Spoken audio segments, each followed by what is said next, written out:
So I've got a couple of stocks that I want you guys to help me assess and let me know whether it should be a bull call or whether we should go bull put. Let's start with Matthew's favorite, Microsoft. I love this setting up. I love the defensive nature of 240. I think you know where my head's at. Delta V theta, right? We're not going to analyze it again because you already did at the beginning of the show. But it's pretty simple. Breakout above 245, right? Yeah. Do we go bull put or do we go bull call? So what I have for a bull put. Okay, and while you're going, I'm going to map them out here. Okay. So what I have for the bull put is if you give me the March monthlies and sell me the 215 and buy me the 205. You want to sell 215 by 205?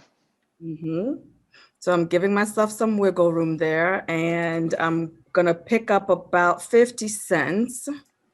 Yeah. And that would give me about an ROI of 5% on that. Way out of the moving averages. So if you put that on the chart, you're going to be below the 20, below the 50. You're going to be slightly above the 200, but your support level, you've got so many support levels to break before you get there. All right, so you got major support here, that horizontal support at 227 to really kind of fight for it. You're right in your upper end of your band here is that 215. I would love that 210, but I understand you're already kind of punching the credit there, right? I mean, 50 cents is kind of bare bottom barrel we're willing to take, right? And so we're scraping pennies there. So I get what you're doing, but that's what's going to happen when you get a parabolic movement like this. You just can't sell underneath. And so I don't mind the 215 by 205 credit here. I just think the directional component is pretty impressive on the breakout of 245. And so I would take the directional risk here, but when in doubt, lob a bull put grenade. All right. Well, how you doing, guys? Hey, Gino, what's up, buddy? Hey, Gino.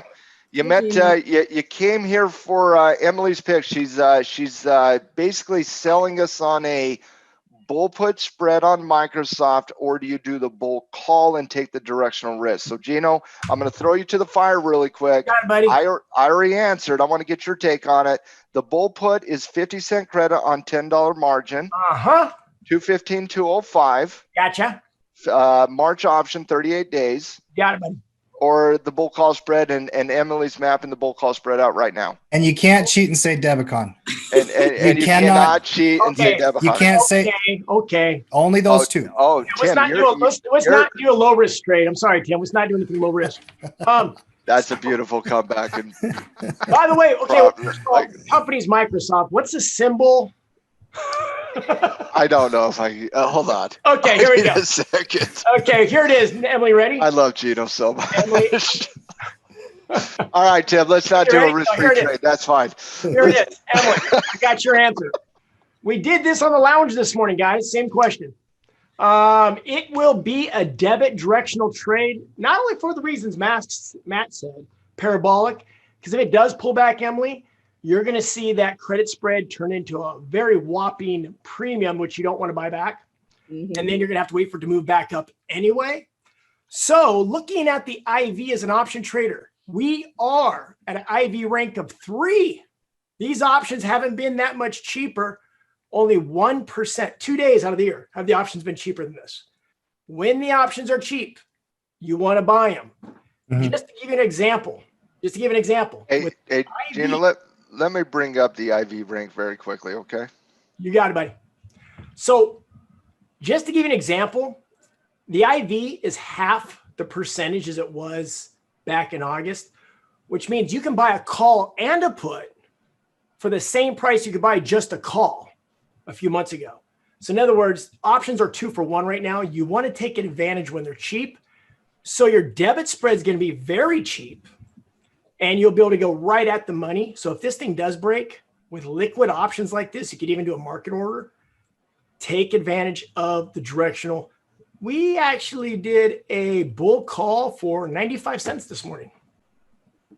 Pretty cheap. That's my answer. and I'd like to see that very quickly.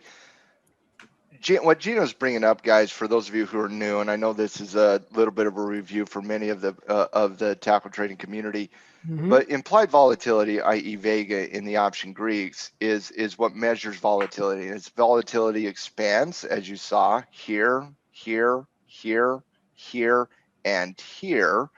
As volatility expands, the value of options get higher. And so when I was talking to the community about, hey, Em, that's bottom barrel credit you're getting for that type of delta. Yeah, bottom barrel. I didn't bring up IV, but that's what I was talking about. Is after earnings, you have a volatility crush. And it's at that point where you start to look to be the more on the debit side of the equation more than on the credit side of the equation, because you're simply, the cost of playing in this game is much cheaper than, say, at a high volatility rate. And guys, for those of you new, GameStop, volatility goes up, the cost goes up. Volatility goes down, the cost goes down. That's how it kind of works. Pete Thomas and myself yesterday, we talked about how margin expands due to volatility as well.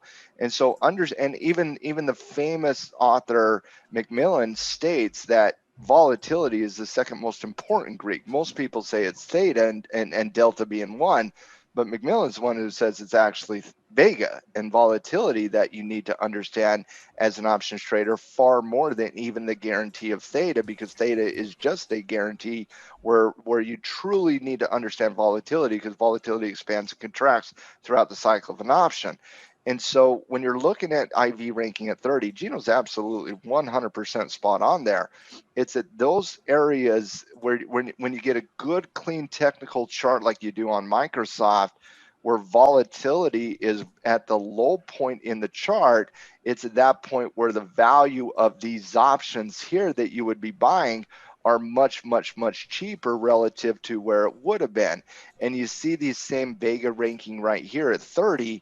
That's a pretty normal number actually for Microsoft. There's a pretty low number for what this market has been in the last year. So with where volatility is, and again, you're going to see that as you start to consolidate up here, especially after earnings. You see that earnings date, guys? Look at volatility after earnings. That happens all the time. That's record low. You get a good technical read here. And I do think we do have a good technical read on Microsoft above 245. You're most likely looking at the debit trade because of the strength of the pattern and the trend, and because of where volatility is. The efficiency of the credit the efficiency of the debit spread is probably the preferred method than the credit spread. Now here's the thing. I love theta trades, so I always search for really good theta trades. And, Microsoft being one of them, sometimes when volatility is high. But what talks you out of it really is when options are on sell. Not only do you want to take advantage of it, you don't want to be burned by it on a credit trade, because if that pulls back and the volatility spikes, you're like, wow, what happened? True, but you also doubt the volatility is going to spike in the length of the contract, because it's only 38 days and you got 90 days between now and the next earnings season, and the next earnings doesn't see volatility build until 5 weeks before the earnings. My point is, you got plenty of time between now and that 38-day contract to not worry about volatility. I'm not worried about volatility shifting. If volatility shifts, it's going to be based on the market and not based on specifically something that happens in Microsoft, in my opinion. Because of that, you can still do the theta trade. There's nothing wrong with it. Getting 50 cents credit on a $950 margin is perfectly fine in a credit perspective. But I would also say credit traders have been very, very, very spoiled over the course of the last year. And so getting 50 cents, they might be like, 50 cents? I want $2. Yeah, right? You get spoiled. So, yeah. And so especially if you're doing this on the theta research spreadsheet, Microsoft will stand out only in terms of how piss poor of a theta trade it is right now. And so no, I think all things point to the delta side on Microsoft here. No, and I've loved this discussion because it's such a reminder for me, because I've experienced that with so many companies, because I was selling naked puts on Microsoft for months and months. Then it dies out. And I think great traders make that transition, right? They're doing one strategy, the parameters, the variables change, and with knowledge, they start looking to other strategies to take advantage of the current condition. I thought this last segment was an educational masterpiece.